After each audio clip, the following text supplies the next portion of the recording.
Today's episode is sponsored by Rev, the productivity powerhouse for content creators, journalists, market researchers, and more. Capture audio from anywhere, get AI-powered summaries and quotes, and leave security worries behind with Rev.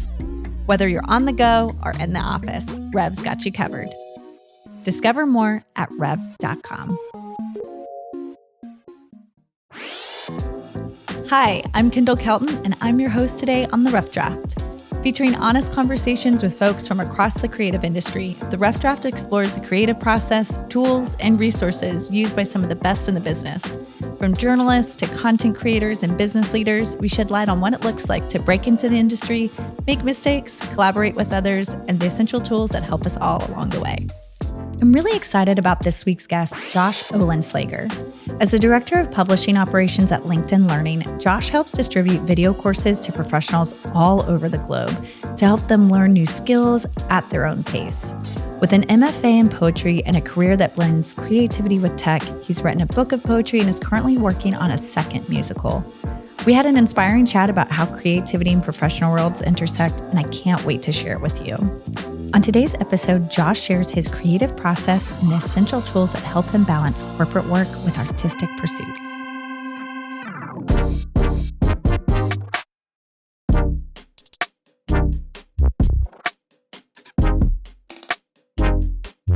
All right. So a lot of people juggle a corporate job with a personal endeavor, a creative endeavor.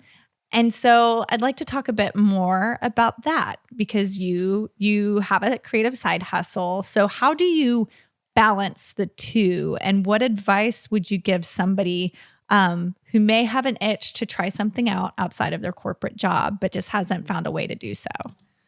Sure. That's a really tricky really tricky question. I can talk a little bit about like what I've done over the years and some of the things that have worked and some of the things that haven't worked. Ultimately, where I'm at today is about discipline and like being very regimented with my schedule. It's like the least exciting thing from a creative perspective to try to say like, I have a block of time and like, I'm going to try to force my creativity into that time.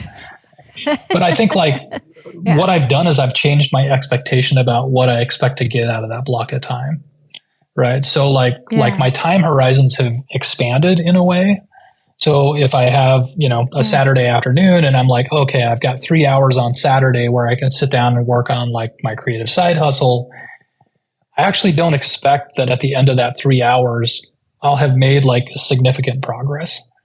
What I will have expected is at the end of that 3 hours, I've made some progress, right? Whether that's sparking new idea, whether that's like, I don't know, figuring out, I don't know, a word that's been stumping me or figuring out just like one small moment to move forward and then trusting that myself, one of those 3 hour blocks or one of those blocks that I've set aside, I'll have a burst, right? So like if you're an exerciser, you know about high intensity interval training, right? Where you burst and then you rest and then you burst and then you rest.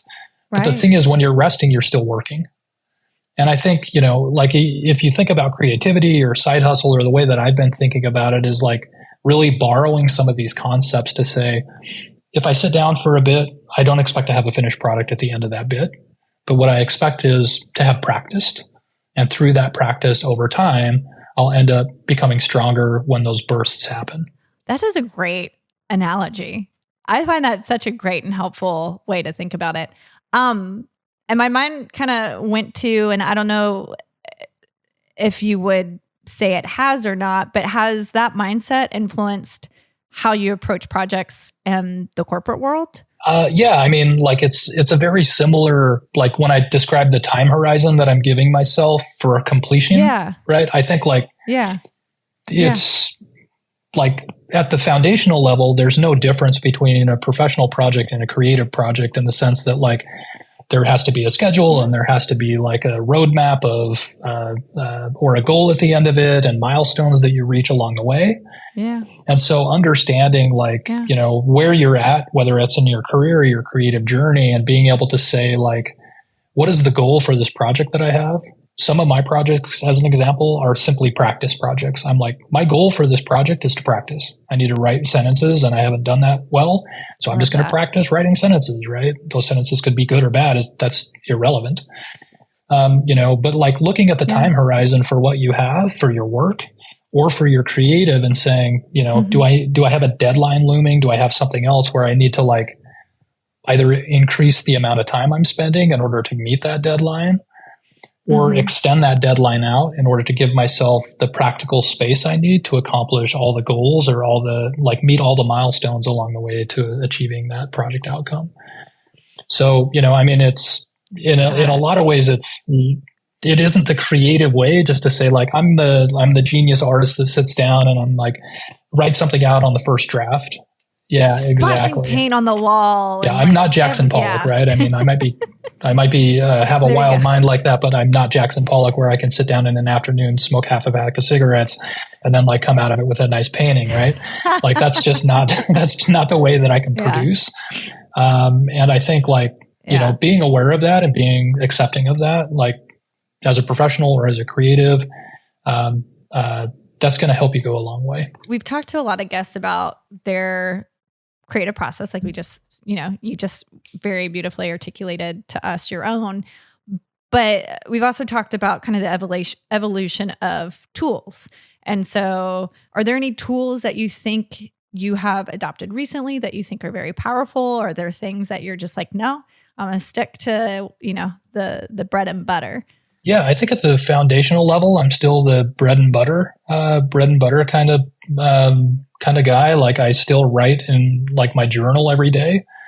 Most of that writing is terrible, but what it does is allows me to like have that consistency over time where I'm just like every day I spend some amount of time like putting pen to paper literally, and like something comes out and I really I'm not concerned about the quality of what's coming out, but like I'm concerned about the behavior that I'm building. And I think like, over time, you find those tools, whether that's pen and paper, whether that's, like typing up a text note on your computer or whatever, like you find those things where you feel comfortable and confident and it's natural for you to practice in those environments and like kind of like build those habits and routines. I do think some of the new tools are exciting just from a curiosity perspective. I think one of the things about being creative is trying to figure out how do I continue to be curious and engage with the world, because it's so easy to get siloed, especially over the last few years, like there was a forced siloing in a lot of ways. And like, how do you reopen up that world or how do you keep that world open? I think ChatGPT as an example is a really fun tool where like you can hold conversations and like I try to stump it. Right. So have you had any luck? I know there's a lot of hallucinations and yeah. Actually, I've had a few where like, it's like, I don't know. I asked it the other day about whether a cruise ship qualified under the definition of an ark, because they're both really large ships, et cetera. And ChatGPT was very adamant that a cruise ship couldn't qualify as an ark. And it had a lot of like biblical like attribution and like references to saying, yes, you could fit a bunch of animals on it, but it's not so many cubits and it's not made out of wood and stuff like this. So like using these tools to kind of like explore for me some of the absurdities of the world and like ask in a lot of ways, like really, I don't know, obscure or obtuse or like ridiculous questions. And then kind of like see where that goes, like where that path takes it. And it in some ways can like replicate a little bit of like that brainstorming feedback that you would get out of a working group or something like that. But it's really figuring out like on that front, how do you engage with those types of tools, whether that's ChatGPT or other types of tools, in a way that's going to drive that curiosity and like help split it open so that you can get in there and like, I don't know, have a little fun with it. Well, now that we've covered a bit of your creative process, I want to hear more about your personal projects. So you've got some exciting things in the works, from a musical to a poetry collection. So we'll talk about that on our next episode.